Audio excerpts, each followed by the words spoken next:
समाचार और मैं हूं आपके साथ नंदिनी यादव। वक्त हो चला है खबरों का, रुक लेते हैं खबर की ओर।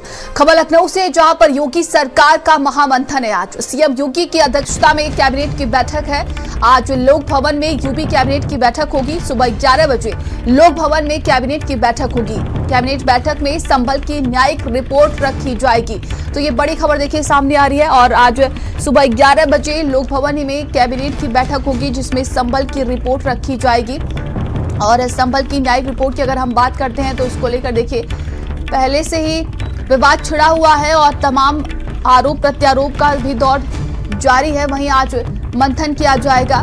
तो सीएम योगी की अध्यक्षता में कैबिनेट की बैठक है और आज इस बैठक में तमाम अहम विषयों को लेकर मंथन किया जाएगा। आज लोक भवन में यूपी कैबिनेट की बैठक होने वाली है। तो संभल हिंसा की रिपोर्ट पर कैबिनेट में चर्चा भी की जाएगी। वहीं अगर संभल हिंसा की रिपोर्ट की अगर हम बात करते हैं तो देखिए ये 450 पन्नों की है और इसमें कई चौंकाने वाले तथ्य भी उजागर हुए हैं।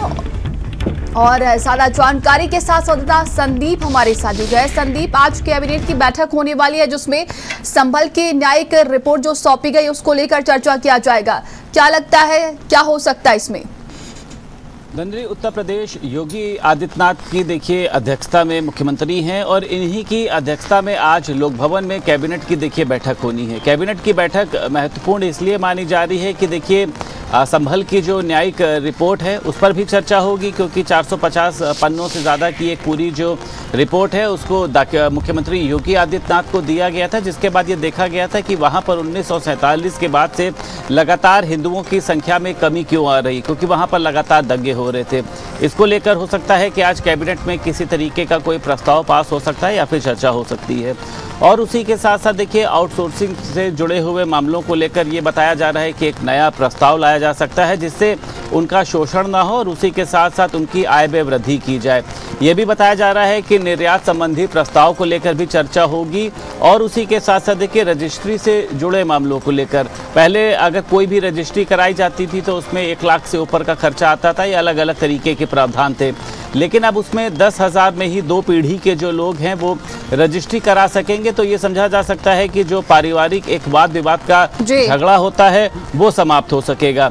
नगर विकास से संबंधित प्रस्ताव पास कराया जाएगा। स्वास्थ्य विभाग से संबंधित में देखिए ये है कि लगभग 10 जो सामुदायिक केंद्र हैं उनको निजी हाथों में दिया जा सकेगा। इसका फायदा देखिए ये होगा कि जब निजी कोई भी संस्थान उस सामुदायिक केंद्र को लेंगे तो वहां पर व्यवस्थाओं में इजाफा होगा, जिसके चलते जो भी मरीज वहां पर पहुंचते हैं उनको बेहतर इलाज मिल सकेगा। तो 11 बजे लोक भवन में देखिए ये कैबिनेट बैठक को जो है वो बुलाया गया है। और ये भी देखा जा रहा है कि आज जो एक देखिए स्टाम्प विभाग है इसमें ये देखा जा रहा है कि ये अभी तक देखिए रजिस्टर्ड नहीं था। तो ये भी पूछा गया है कि ये सेवारत के लिए है या फिर किसी तरीके से ये सरकारी काम के लिए। और इसका खुलासा तब हुआ जब मोहनलालगंज में एक जमीन जो है वो विभाग ने अपने नाम कराने के लिए करी, तो वहां से इस तरीके का सवाल पूछा गया।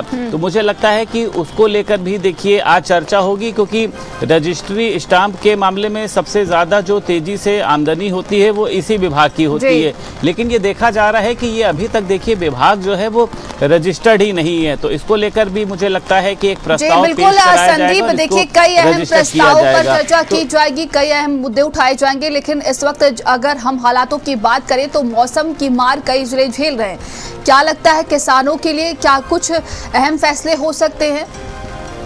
देखिए ये बात आपने बिल्कुल ठीक कही है, क्योंकि इन दिनों लगातार उत्तर प्रदेश के तमाम जिले जो हैं वो बेहद ही बाढ़ से बारिश से ग्रसित हो चुके हैं। कई जगहों पर आपने देखा तेज बिजली गिरी, जिससे तमाम मवेशी जो है वो दुर्घटना का शिकार हुए। देखिए किसानों की पूरी फसलें हैं वो खराब हो चुकी हैं। लखीमपुर के तमाम किसान आज दुखी हैं। उनका कहना यह है कि केले की हमारी लाखों की जो फसल थी जिसका हमारा लागत मूल्य तक नहीं निकल पाया और वो पूरी फसल जो है वो खेत में खड़े खड़े बर्बाद हो गई है। हालांकि इसको लेकर अभी कोई नियम तो लाया नहीं गया है कि अगर किसान की फसल बर्बाद होती है तो उसको किस तरीके का मुआवजा दिया जाएगा। तो मुझे लगता है कि बारिश से देखिए किसानों के साथ जो हादसे होते हैं, क्योंकि अपनी वो जमा पूंजी लगाते हैं, ब्याज पे पैसा लेकर लगाते हैं, और बारिश देखिए हालांकि प्राकृतिक चीज है लेकिन किसानों को जो है वो कितना ज्यादा नुकसान पहुंचाती है ये आपने भी देखा है कि हम लोग तो छाता लेकर अपने आप को बचा लेते हैं, लेकिन किसान अपनी फसलों को कोई भी पन्नी लगाकर कोई भी छाता लगाकर बचा नहीं सकते। वो सिर्फ भगवान से उम्मीद करते हैं कि हे भगवान बारिश कम करना, हमारी फसल ना खराब हो, क्योंकि पूरा किसानों का देखिए परिवार जो है वो बर्बाद हो जाता है। इतनी आमदनी होती नहीं है, कहीं से जमीन गिरवी रखकर या पैसा रखकर वो लोग फसल उगाते हैं और फसल बर्बाद हो जाती है। तो मुझे लगता है कि इसको लेकर भी चर्चा होगी, और अगर चर्चा नहीं भी हो रही तो देखिए इसको लेकर भी चर्चा होनी चाहिए। किसान अन्नदाता के रूप में देखिए माना जाता है, जो भी हम लोग खाना खाते हैं, जो भी चीजें हैं वो किसानों के माध्यम से ही हमें मिलती हैं। तो मुझे लगता है कि इसको लेकर भी आज चर्चा होगी। बिल्कुल, आप बने रहिएगा हमारे साथ। आगे बढ़ते हैं।